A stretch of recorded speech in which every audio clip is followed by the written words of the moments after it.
I was holding 24 roses when I heard my wife moaning my dead brother's name. Yellow roses, her favorites.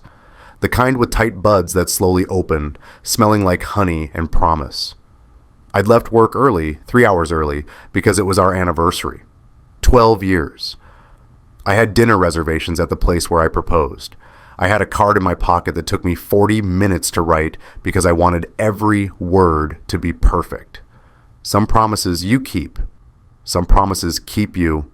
That's what I believed anyway, standing in my own kitchen at 2:47 in the afternoon, listening to sounds no husband should ever hear.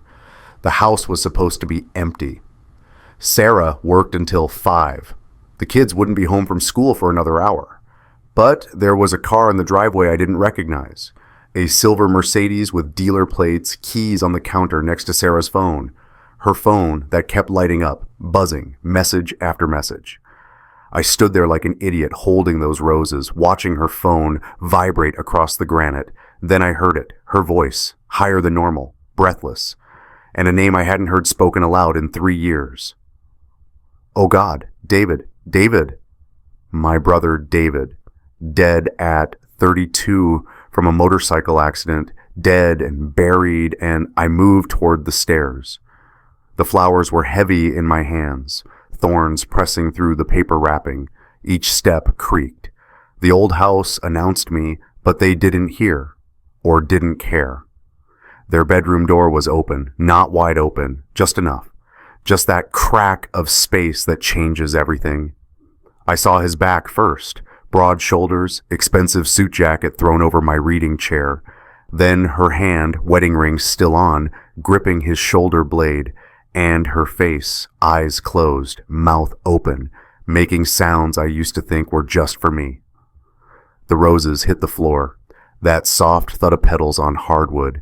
She opened her eyes. For 1 second, maybe less, we just looked at each other. Her, sprawled across sheets I'd washed last Sunday. Me, standing in the doorway of what used to be our sanctuary. Then she screamed, not guilt, not shame. She screamed like I was the intruder. The man rolled off her, grabbing for his pants. Dark hair, maybe 45, expensive watch catching the afternoon light. He looked at me with this expression, not fear exactly, calculation.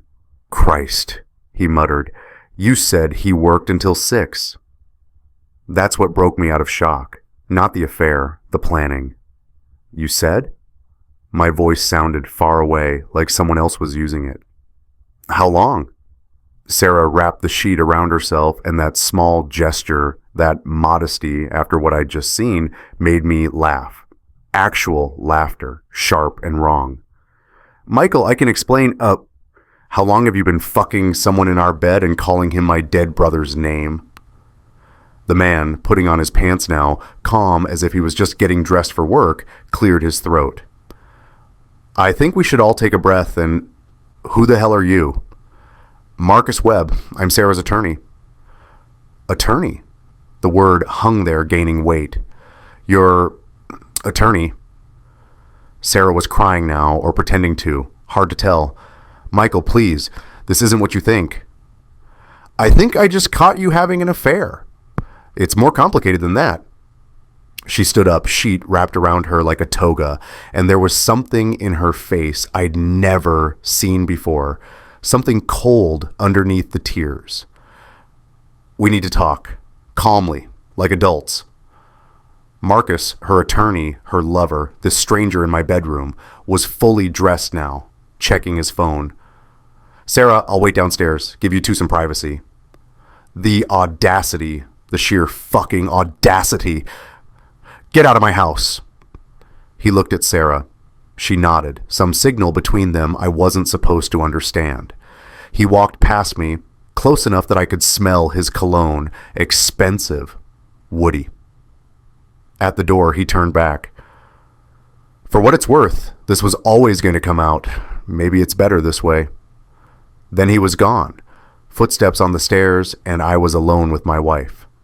She'd found her robe now, wrapping it tight. Michael, I know this is a shock. A shock?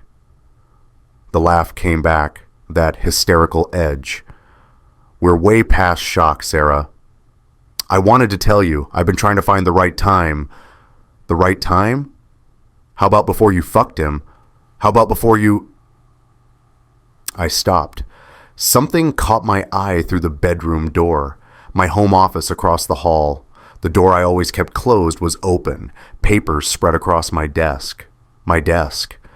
I pushed past her. Michael, wait. The papers were financial documents, bank statements, legal forms.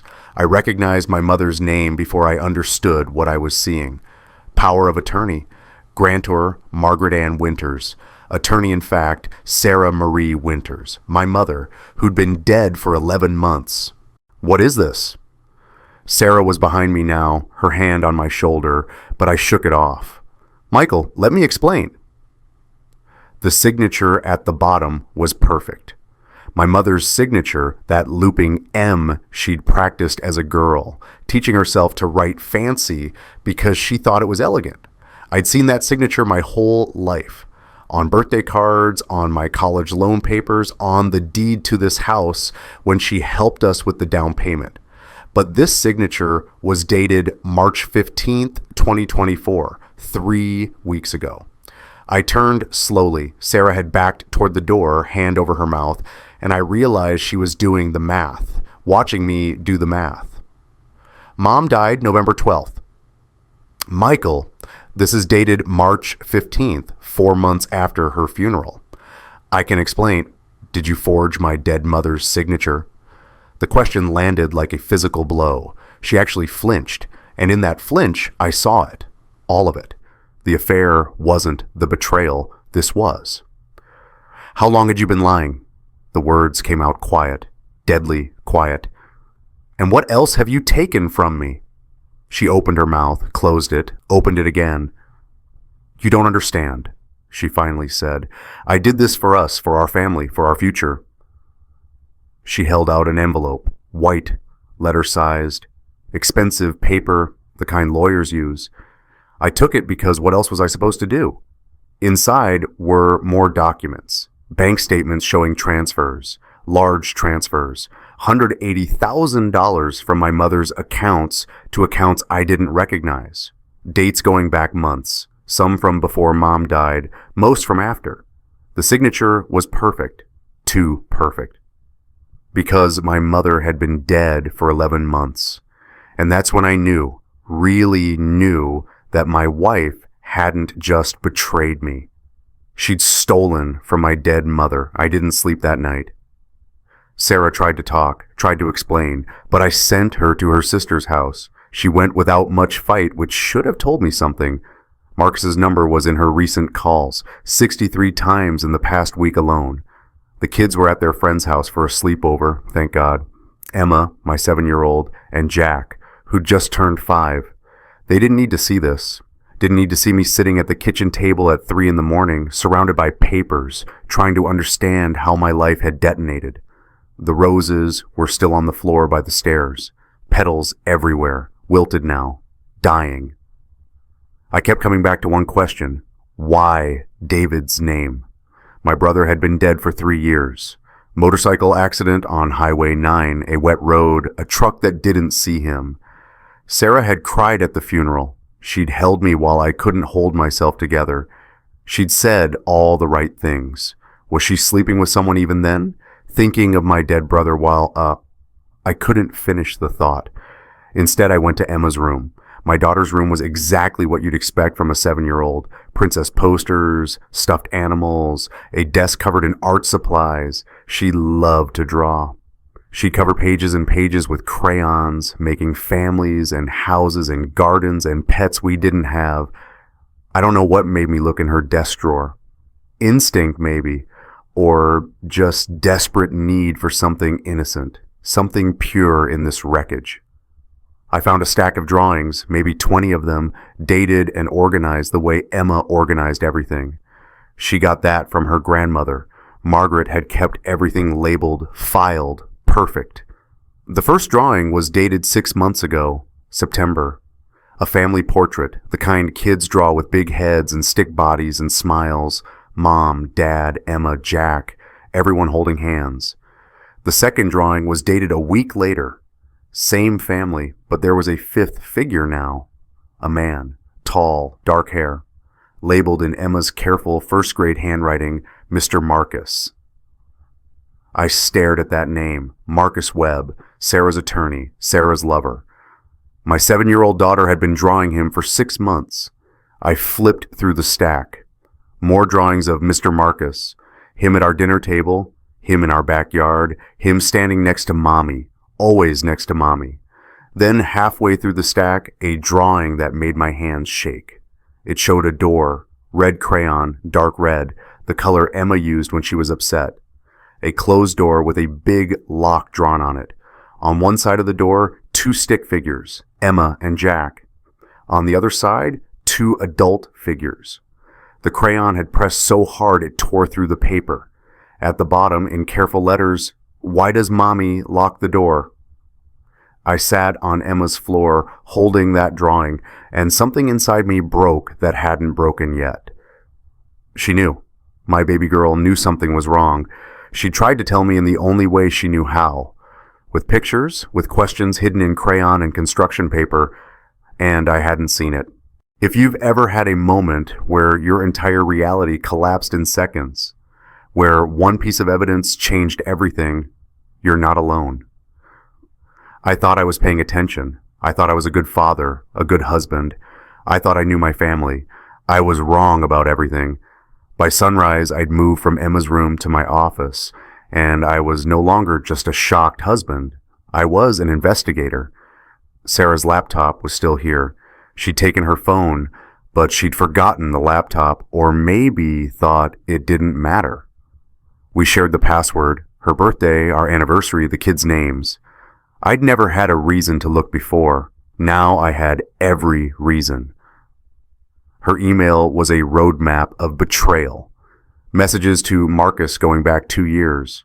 Not just affair messages, though there were plenty of those, graphic enough to make me close the laptop twice, but business messages, legal discussions, financial planning. Re-M-A-W, trust amendment. Re-power of attorney execution. Re-account transfers, timeline. M-A-W, Margaret Ann Winters, my mother. They'd been planning this, planning to steal from her. The emails were dated before Mom's stroke, before she was incapacitated, before she died.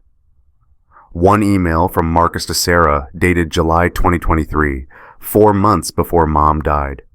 Timing is everything. Once she signs the POA, everything else follows. Make sure she's alone when you ask. No witnesses.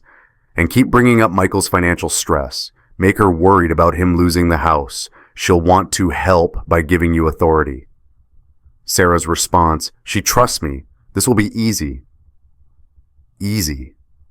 My mother trusted her daughter-in-law, trusted her to help, to care, to be family, and Sarah used that trust to steal from her.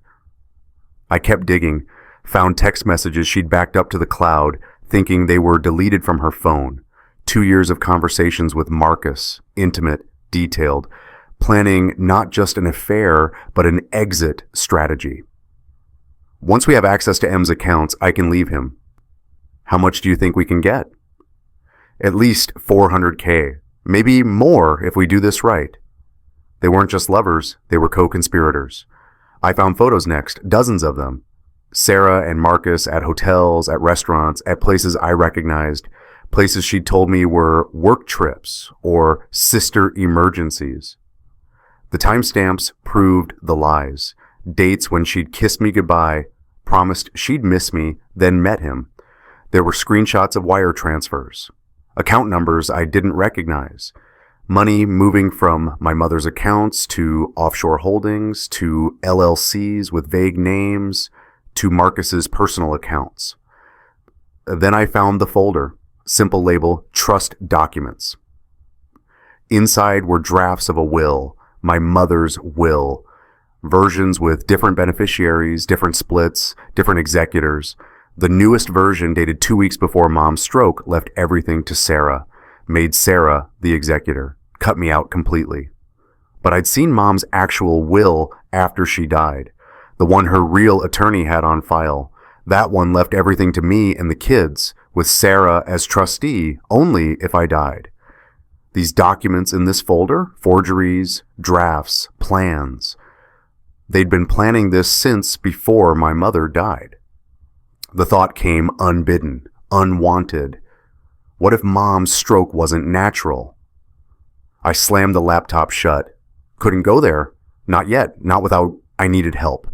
Real help. I picked up my phone and called the one person I trusted more than anyone. Jake answered on the second ring. Dude, it's 6 a.m. Someone better be dead. Jake, I need you to come over. Now. Something in my voice must have cut through his grogginess. What happened? Everything. Everything happened. He was there in 15 minutes. Jake stood in my kitchen looking at the papers spread across every surface and whistled low. Jesus, Mike, this is fraud, theft, betrayal. Pick your word. He picked up the forged power of attorney, studying it like it might suddenly make sense. You're sure this is fake?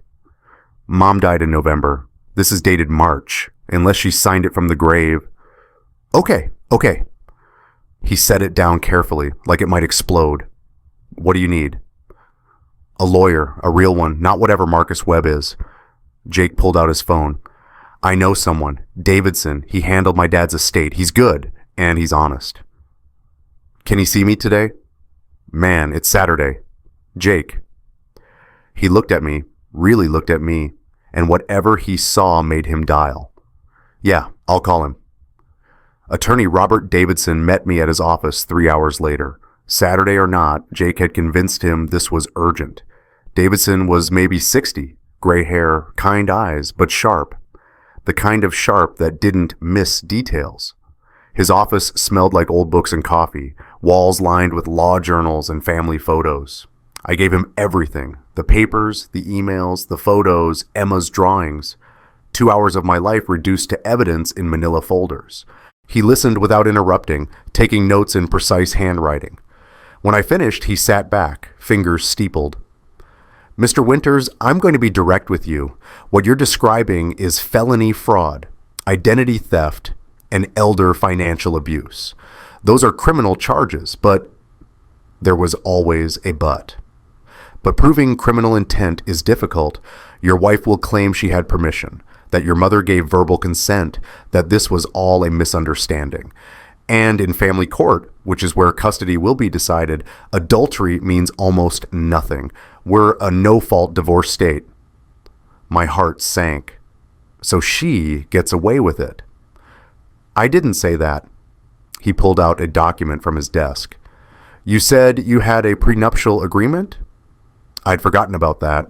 Mom had insisted before the wedding. Sarah had signed without complaint.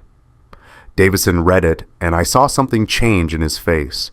This is ironclad, and it has an infidelity clause. If adultery is proven with evidence, and you have evidence, she gets nothing. No alimony, no assets. She walks away with what she came into the marriage with, which was nothing. Exactly. He looked up. But here's what changes everything. Do you have proof she knew your mother was incapacitated when these documents were signed? I thought about the emails, the timeline. Yes, she and Marcus discussed Mom's condition. They knew she couldn't consent. Davidson smiled. Not happy. Predatory. Then we don't just have fraud. We have exploitation of an incapacitated adult. That's a felony with teeth. And it means every document she signed after your mother's stroke is void. Every transfer, every withdrawal, all of it can be clawed back. Hope. First time in 12 hours, I felt something besides rage. But we need more, Davidson continued. We need your mother's voice in this. Documentation that she didn't want this. Medical records proving incapacity. Anything that shows her real intentions. Her real will, the one I saw after she died, is with her attorney. Get me that name. We'll subpoena it. He made another note. And Mr. Winters? The children's college funds you mentioned, the ones your wife emptied, those were custodial accounts. Yes, Mom set them up. $5,000 each at birth. She'd been adding to them. If she emptied custodial accounts, that's theft from minors. Courts take that very seriously. He closed his folder. Get me everything you can find. Medical records, financial statements, anything your mother wrote.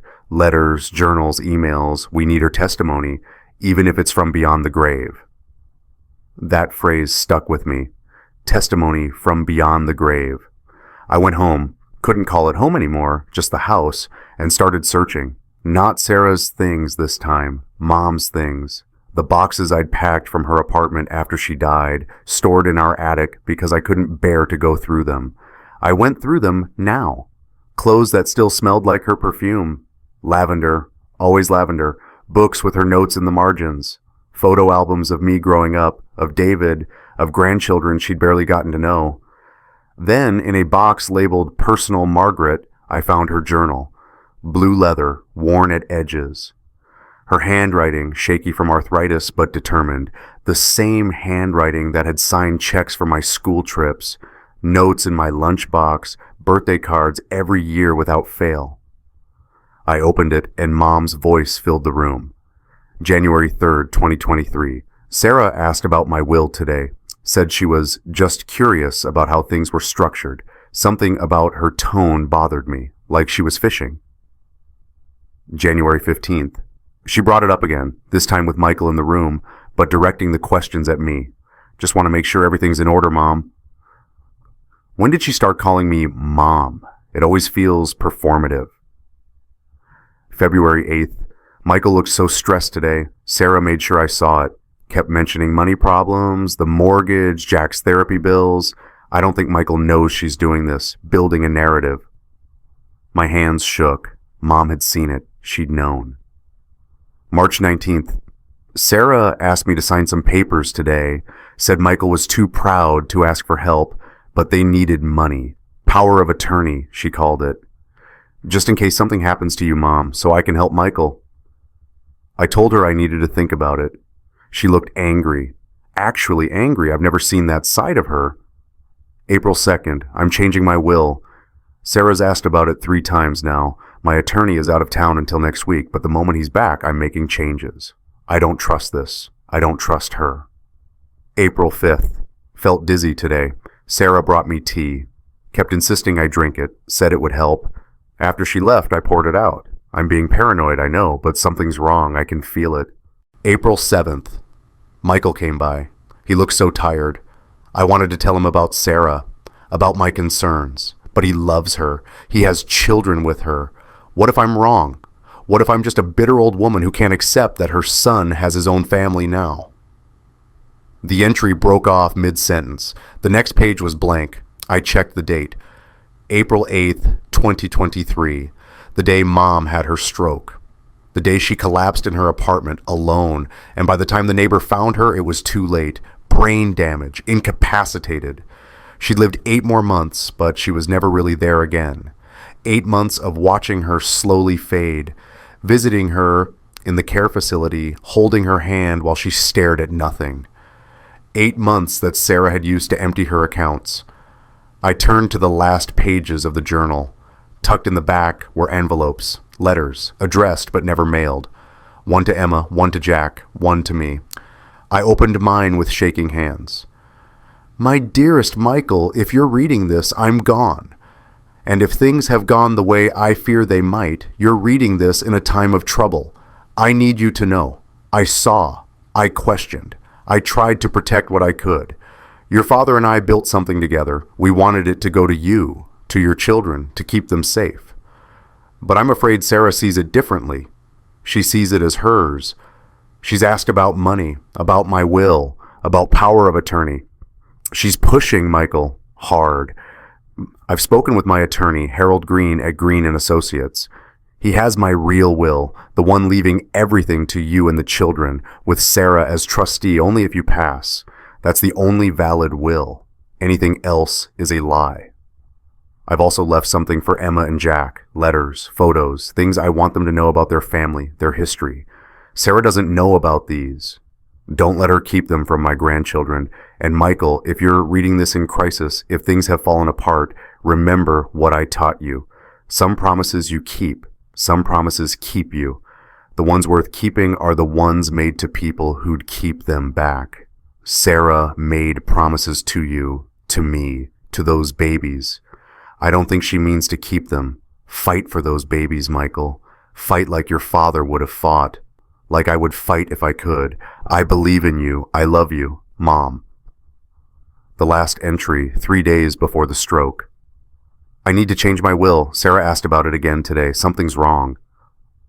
I sat on my attic floor, surrounded by my mother's life, and cried. Not quiet crying, deep shaking sobs that I'd held back through the funeral, through the grief, through everything. Because Mom had tried to warn me. She'd seen the danger. She'd tried to protect us, and I hadn't listened. Has someone you loved ever tried to warn you? Someone who saw what you couldn't see because you were too close? Comment, I should have listened. Because I didn't, and it almost cost me everything. Jake came back that afternoon with food I couldn't eat and stayed while I showed him the journal. Holy shit, he whispered. Mike, this is evidence of premeditation. If Sarah knew your mom was suspicious, if she... I know. We need to give this to Davidson, like now. I know. He looked at me. What else? That's when I told him. The thought I'd been avoiding. The tea. Mom wrote about Sarah bringing her tea, insisting she drink it. That was 3 days before the stroke. Jake went pale. You think? I don't know. Maybe I'm crazy. Maybe grief makes you see conspiracies everywhere. But my phone buzzed. Text from a number I didn't recognize. Need to talk. About Sarah. Urgent. Can I call? Marcus Webb. I stared at the message. Sarah's lawyer, Sarah's lover. The man I'd caught in my bed was now texting me. I showed Jake. That's either really stupid or really smart, Jake said. Want me to stay? Yeah. I called the number. Marcus answered immediately. Michael, thank you for calling. His voice was professional, cold, not the voice of the man scrambling for his pants in my bedroom. What do you want? To tell you something you need to know. Can we meet in person? Not a chance. Then let me say this quickly. Sarah's been lying to me too. I thought... He stopped, started again. I thought you were abusive. She showed me bruises. She had stories, dates, incidents. She said she was afraid of you, that she needed my help to get out safely, to protect the kids. My blood went cold. I have never touched her. I know that now, because yesterday, after you found us, I did what I should have done months ago. I investigated the bruises. I found the makeup. Theater-grade bruise wheel hidden in her office. And tutorials. She'd saved tutorials on how to fake injuries. The room spun. She was going to accuse me. She already did. She filed 3 restraining order requests, all denied for lack of evidence, all fabricated according to the judge's notes. She's been building a case against you for months, Michael, making you look dangerous, unstable. I think... He paused. I think she planned to use me as a witness, to say you were violent, that she feared for her life. Jake was recording this on his phone. Smart. Why are you telling me this? Because I'm not going down with her. I'm an attorney. I have a license, a reputation, and I was stupid enough to believe her lies. But that folder you found? Trust documents? Those weren't just drafts. Those were templates. She's done this before. What? Her first husband, Richard Chen, died in a car accident 5 years before she met you. Single vehicle collision, rolled his car on a mountain road. She inherited everything. Life insurance, assets, everything. And I just found out. He'd changed his will 3 weeks before he died, made her sole beneficiary. The attorney who notarized it, disbarred 2 years later for fraud. I couldn't breathe. Sarah's done this before, Marcus continued, and I was helping her do it again. So I'm offering you everything I have, every document, every email, every conversation, because whatever else I am, I'm not going to be an accessory to murder. Murder. The word hung there.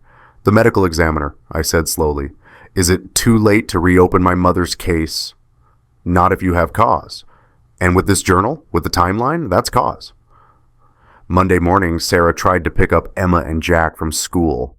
I'd gone to their principal Sunday night, explained the situation, custody dispute, safety concerns, and showed her the restraining order Davidson had helped me file.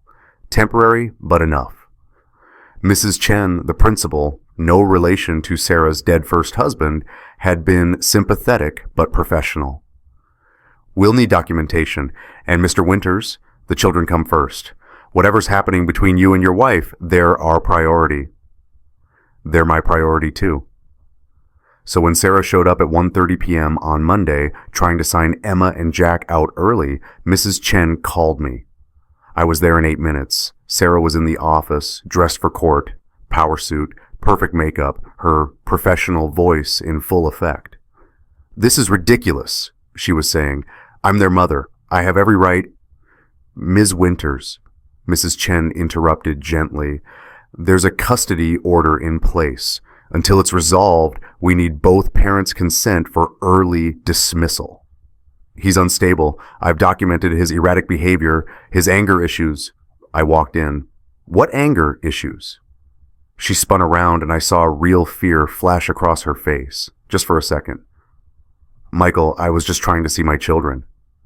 "By lying to their principal, by claiming I'm dangerous."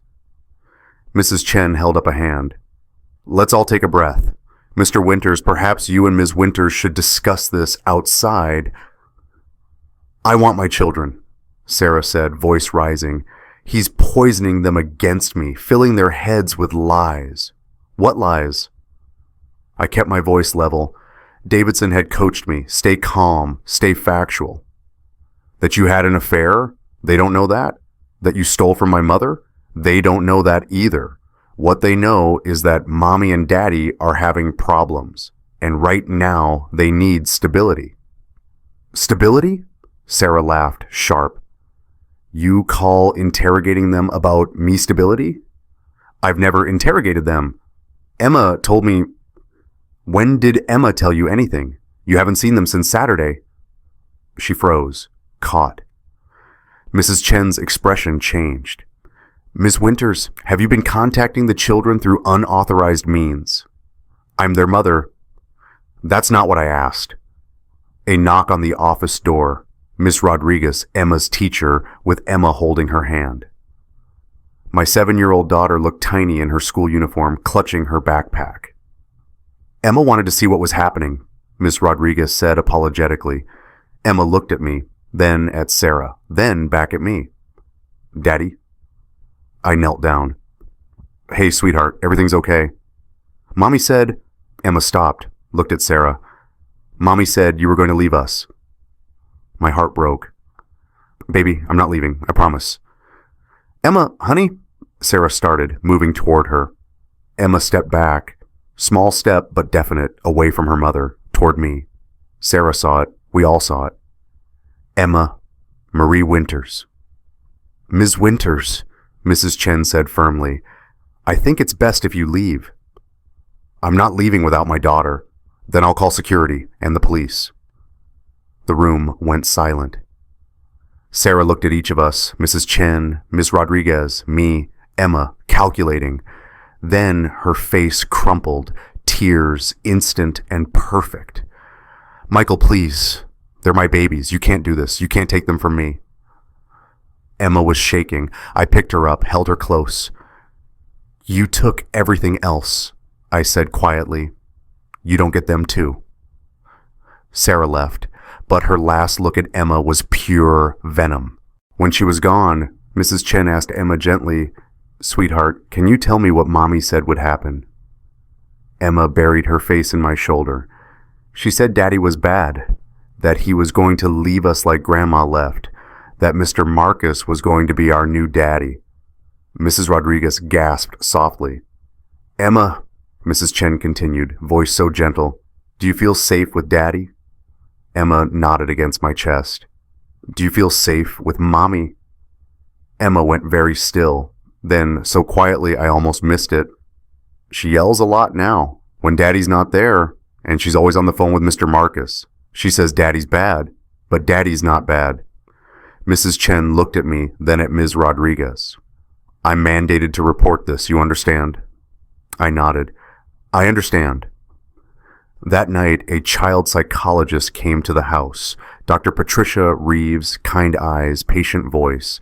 She talked to Emma and Jack separately, then together, then gave me her assessment. Mr. Winters, your children are being subjected to parental alienation. Emma especially is showing signs of emotional distress, anxiety, fear of abandonment, confusion about loyalty. She's been exposed to adult conflicts and adult information no 7-year-old should carry. Is she going to be okay? With support, with stability? Yes, but she needs that stability now, and she needs to be protected from further manipulation. Dr. Reeves's report would go to the court, would become part of the custody record. That night, reading Emma bedtime stories, she asked, Daddy, is Mommy coming back? I don't know, baby. Okay. She snuggled closer. Can you stay? Always. I'll always stay. Some promises you keep. Some promises keep you, and I was keeping this one. The forensic accountant's report arrived Wednesday. Jennifer Park, CFP, specialist in financial fraud, laid it out in numbers that made my stomach turn. Total stolen from my mother's accounts, $427,000, transferred between April 2023 and December 2024 in increments small enough to avoid automatic bank triggers. 15,000 here, 20,000 there, death by 1,000 cuts. The children's college funds emptied completely. $73,000 that had been saved since they were born, gone. Our joint savings drained. $45,000. I thought we had for emergencies, transferred to accounts in Sarah's name only. Credit cards opened in my name. $87,000 in debt I didn't know existed. Your credit score is destroyed, Jennifer said matter-of-factly. And there's more. She took out a second mortgage on your house. $120,000. You're underwater on a home you thought was half paid off. Jesus Christ. The good news, if there is any, is that it's all traceable. Every transfer, every withdrawal, every forged signature, I can prove fraud. The question is whether you want to pursue criminal charges or just civil recovery. Both. Jennifer nodded. I thought you'd say that. She highlighted one transaction. $50,000 transferred the day after your mother's funeral. Memo line, freedom.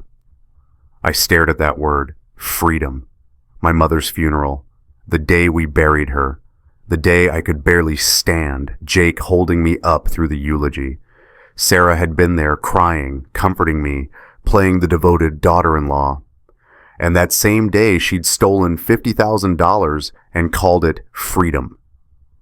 There's one more thing, Jennifer said. The life insurance policy on you. Someone tried to change the beneficiary 6 months ago, from your children to Sarah. The room tilted. The insurance company flagged it as suspicious because the signature didn't quite match. They called you, or they tried to, but someone called back pretending to be you and said it was a mistake. That call came from Sarah's phone. She tried to make herself the beneficiary on my life insurance? And the medical examination she insisted you get last year, the one she said was for peace of mind, that updated your insurance file, made the policy worth more, $800,000 if you die. I couldn't speak. Mr. Winters, I have to ask, do you feel safe? Did I feel safe? In my own house, with my own wife planning my death? I'll take precautions. Jennifer's look said she didn't think that was enough. Marcus called again Thursday, asked to meet. This time I said yes. We met at a coffee shop, public witnesses. Jake came with me, sitting 2 tables over. Marcus looked like hell. Unshaven, suit rumpled, eyes red. I brought everything, he said, sliding a thumb drive across the table. Every email, every document, every conversation, it's all there. Why? Because she played me completely. He laughed, bitter. I thought I was helping an abused woman escape, thought I was the good guy, I violated attorney-client privilege, ethics, my own marriage, all because she showed me fake bruises and cried on cue. Your marriage. Wife left me Tuesday, 23 years, said I'm a cliché Silsi. She's right. He pushed the thumb drive closer. There's something else on there, something you need to see. What? Emails between Sarah and someone named RC, going back 7 years, before she met you, discussing insurance policies, inheritance, the plan. I think RC is Richard Chen, her first husband. Marcus's face went white. He's alive? No, he died, car accident, 5 years before Sarah met me. She inherited everything. Jesus. Marcus ran his hands through his hair. There's more. There's a third person, someone she's been messaging on that second phone, someone she calls partner. They're planning something. And Mike? There's a life insurance search on you. She looked up how long it takes for accidental death policies to pay out. The world narrowed to a pinpoint. She's going to kill me. Marcus didn't deny it. I think she's going to try, and I think she's done it before. I went to the police Friday morning with everything. The journal, the emails, the forensic report, Marcus's testimony. Detective Sarah Morrison, ironic name, listened for 2 hours without interrupting. When I finished, she leaned back, jaw tight. Mr. Winters, what you're describing is conspiracy to commit fraud, identity theft, exploitation of an incapacitated adult, and possible conspiracy to commit murder. These are serious charges. Can you do anything? The fraud? Absolutely. We can file charges today. Your mother's case? She tapped the journal. I can request the medical examiner reopen it. But I'll be honest, proving someone caused a stroke is nearly impossible unless there's toxicology, and that window closed 11 months ago. So she gets away with killing my mother. I didn't say that. I said proving it is hard. But attempted murder of you? If we can prove intent, if we can catch her in the act, you want to use me as bait. Detective Morrison didn't blink. I want to keep you alive, and yes, if she's planning something, we need to know when and how. Would you be willing to wear a wire, to let us monitor your home, your car? Every instinct screamed no, but I thought about Emma asking if I'd stay, about Jack, who still didn't understand why Mommy wasn't home, about Mom, who'd tried to warn me. Yes, whatever it takes. The preliminary custody hearing was set for Monday. Davidson warned me it would be brutal. She's going to paint you as controlling, abusive, paranoid. She'll say you're keeping the children from her out of spite. And unless we can prove she's a danger, we have proof. We have evidence of fraud. That doesn't automatically make her a bad mother in the court's eyes. We need something that shows she's putting the children at risk. That something came Sunday night. Emma woke up screaming, "Nightmare!" I held her while she cried, and when she calmed enough to talk, she said, "Daddy, I remembered something." What, baby? The day Grandma got sick. Mommy was there, and Mommy made her tea, and Grandma didn't want to drink it, but Mommy said she had to. Grandma made a face like it tasted bad. Then Mommy left, and then Grandma fell down. My blood froze. "Emma, why didn't you tell anyone?" "I was only 4. And Mommy said it was a secret. She said, if I told, you'd be mad at me. But Daddy," her little face crumpled, "I think Mommy hurt Grandma." I recorded every word. Called Dr. Reeves immediately. She came over, talked to Emma again, documented everything. "This is significant," Dr. Reeves said. "A 4-year-old wouldn't fabricate details like that. The bitter taste, the reluctance to drink. Those are specific sensory memories. And the fact that she was told to keep it secret, that's a classic manipulation tactic." Is this enough? For the custody case, absolutely. For the criminal investigation, that's up to the police. I sent the recording to Detective Morrison. She called back within an hour.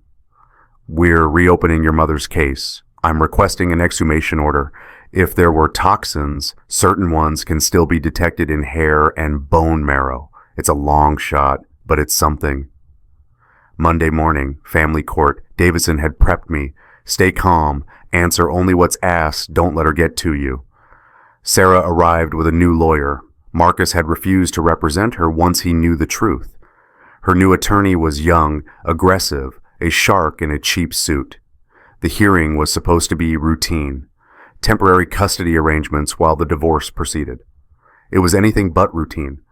Sarah's lawyer painted me as an obsessive husband who couldn't accept that his marriage failed, who was using the children as weapons, who had fabricated a conspiracy theory to justify his controlling behavior. My client made a mistake, the lawyer said. She had an affair, she admits that. But Mr. Winters has taken that mistake and constructed an elaborate fiction, elder abuse, fraud, attempted murder. These are the ramblings of a man who's lost touch with reality. Davidson stood. Your Honor, if I may. Judge Catherine Martinez, 50-something, sharp eyes, reputation for no nonsense, nodded. Davidson presented the evidence systematically. The forged power of attorney, the bank statements, the forensic analysis, Marcus's testimony about the fake bruises, Dr. Reeves's report on the children's psychological state. Then he presented Emma's recording. The courtroom went silent, listening to my 7-year-old daughter describe watching her mother potentially poison her grandmother. Sarah's face was stone. When the recording ended, Judge Martinez looked at Sarah. Ms. Winters, did you give your mother-in-law tea the day she had her stroke? I don't remember. It was years ago. The child remembers. She was 4. Children that age mix up memories, create false... Did you tell the child to keep it a secret? Sarah's lawyer tried to object, but Judge Martinez silenced him with a look. Ms. Winters, I asked you a question. I may have told her not to bother her father with it. He was so stressed. You told a 4-year-old to keep a secret about the day her grandmother collapsed. A secret that involved you giving the victim something to drink. Your Honor, this is speculation. It's testimony from a child witness, and combined with everything else Mr. Davidson has presented, the financial fraud, the forged documents, the attempted beneficiary change on Mr. Winters' life insurance, it paints a very disturbing picture. Judge Martinez shuffled papers, made notes. The silence stretched. Finally, temporary full custody to Mr. Winters. Ms. Winters will have supervised visitation only pending criminal investigation. This court is referring this matter to the district attorney's office for immediate review. Sarah stood. You can't do this. They're my children. Sit down, Ms. Winters. I have rights. I'm their mother. And you have the right to remain silent, Detective Morrison said, standing from the back of the courtroom. Sarah Winters, you're under arrest for fraud, identity theft, and exploitation of an incapacitated adult. The bailiff moved forward. Sarah backed away. No, this isn't. Michael, please, tell them this is a mistake. I looked at her. This woman I'd loved, who I'd built a life with, who'd given me 2 beautiful children, who'd stolen everything she could and planned to take the rest. You forged my mother's signature, I said quietly. You emptied my children's college funds. You tried to make yourself beneficiary on my life insurance. And I think you killed my mother. I loved Margaret. You stole from her while she was dying. The handcuffs clicked. Sarah was screaming now, fighting, calling me names I wouldn't repeat. The bailiff led her out, and I heard her voice echo down the hallway. This isn't over. You'll regret this. All of you. Judge Martinez looked at me. Mr. Winters, get your children. Get them into therapy and stay safe. This isn't over. It wasn't. 2 weeks later, the DA filed formal charges. 15 counts of fraud, 3 counts of identity theft, 2 counts of theft from minors, 1 count of conspiracy to commit fraud. And after the exhumation, after the toxicology report came back positive for a rare plant alkaloid, the kind that mimics stroke symptoms, 1 count of murder in the first degree. My mother had been poisoned. The trial was set for June, 3 months away. In the meantime, Detective Morrison's surveillance paid off. They found the second phone, the one even Marcus didn't know about, hidden in a storage unit Sarah had rented under a fake name. The messages on that phone were damning.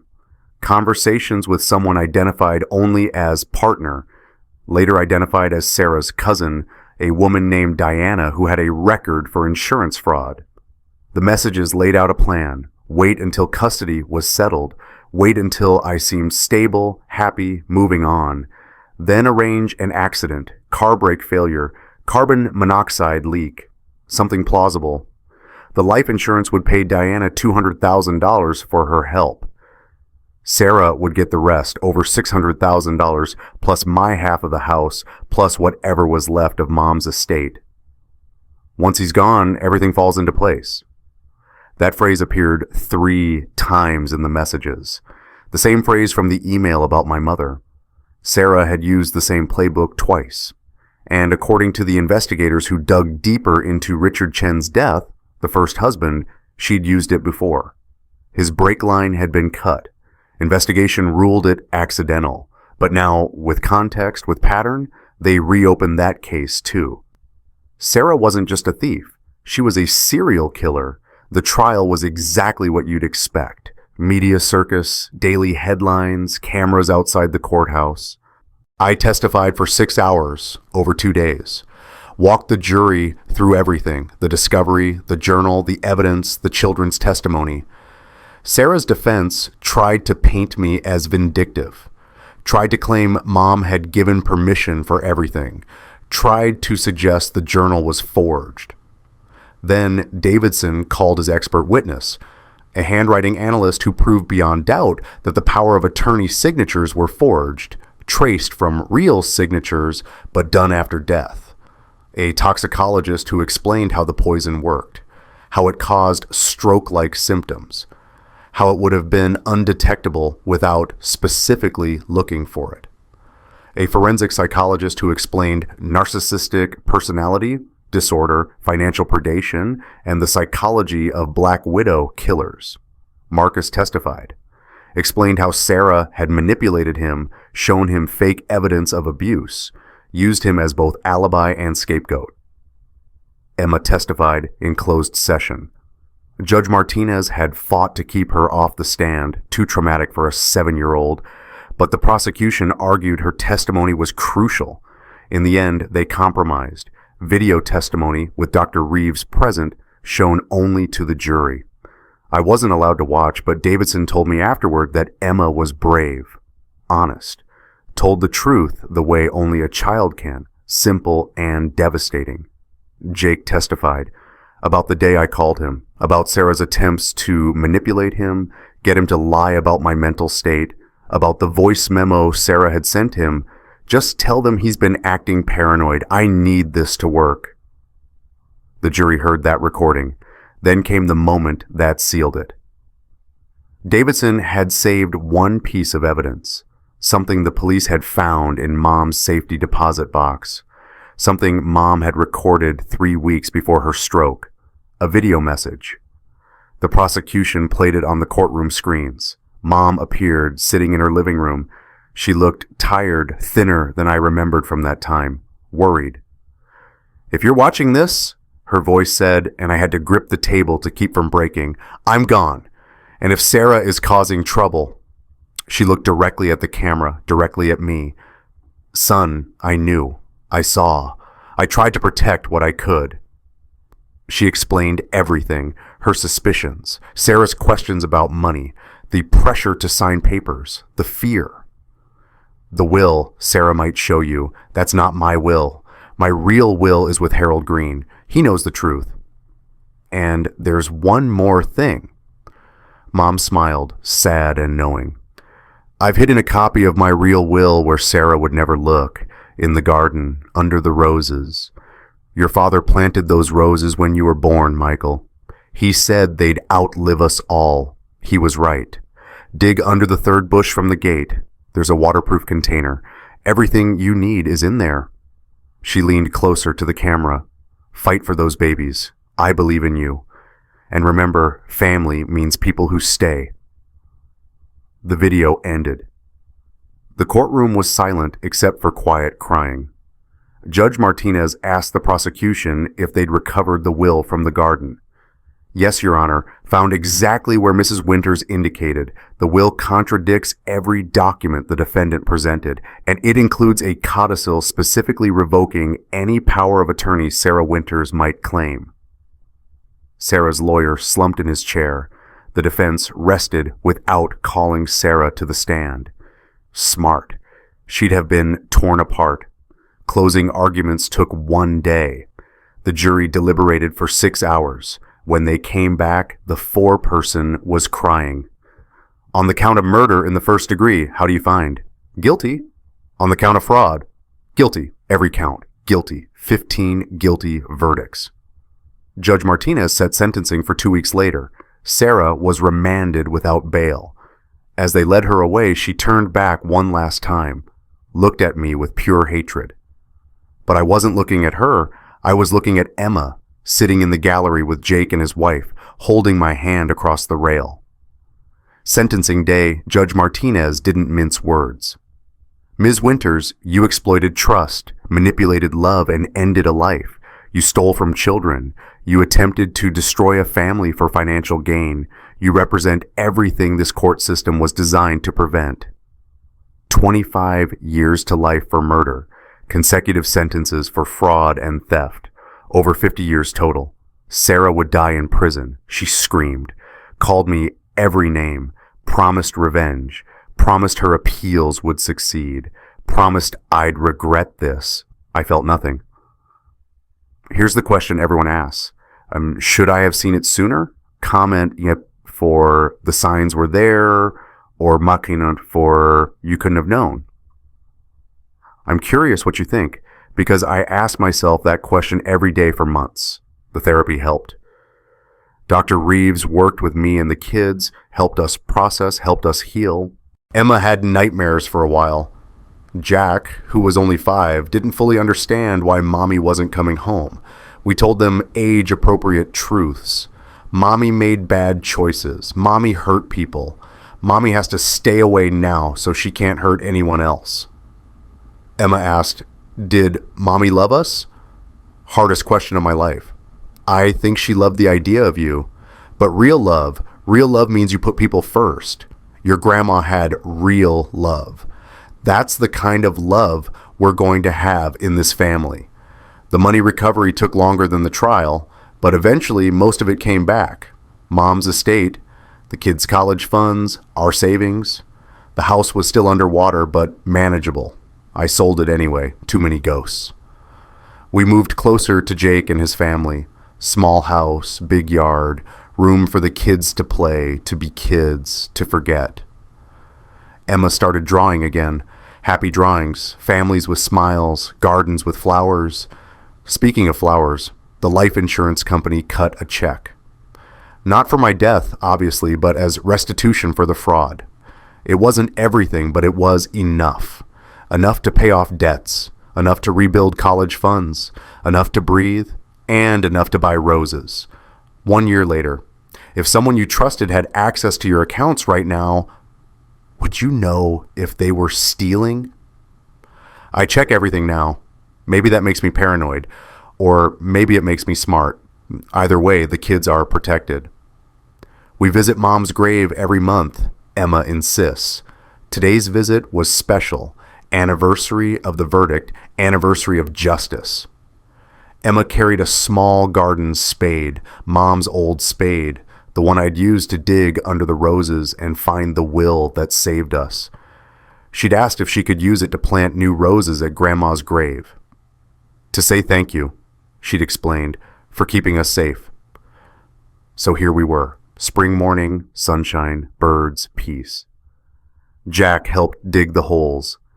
Emma carefully placed each rose bush, 3 of them, yellow roses, the kind with tight buds that slowly open and smell like honey. These are the flowers you dropped, right, Daddy? Emma asked, patting soil around the roots. The day everything changed? Yes, sweetheart. They're prettier now. I looked at my daughter, 7 years old when this started, 8 now. Older than she should be, wiser than any child should have to be. Why are they prettier? She smiled.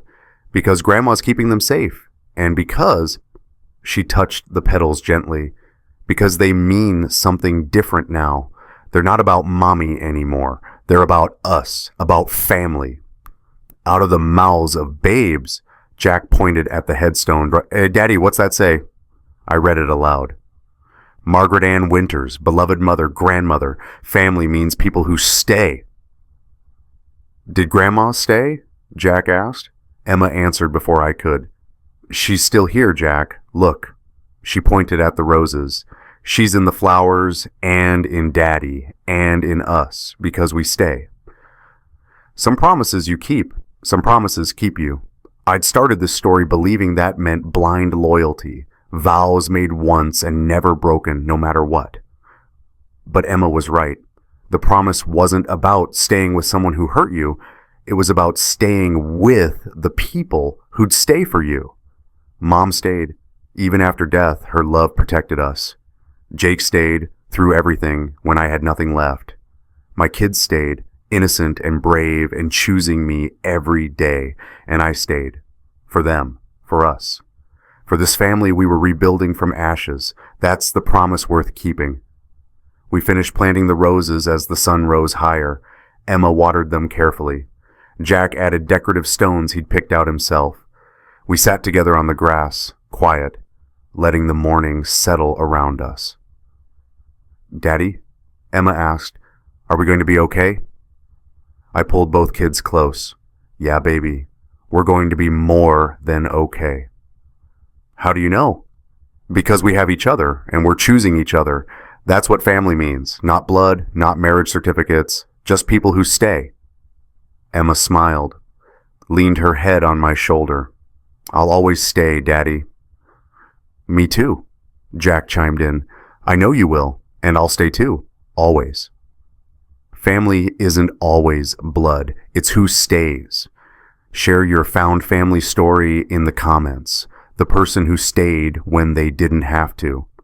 I read everyone. And to everyone who stayed with me through this whole story, thank you. You stayed too. We left the cemetery as a family, different than the one I'd imagined at the start.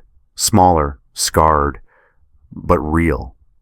And those roses, the ones I dropped in shock and despair, they're growing now at Mom's grave, yellow petals opening to the sun, roots deep, strong. They survived being dropped, being wilted, being forgotten on a hardwood floor while my life fell apart. And now they're beautiful. Not despite what happened. Because of it. Because they mean something different. They mean we survived. We're still here. And we choose each other. Some promises you keep. Some promises keep you. And the ones worth keeping, they're worth fighting for.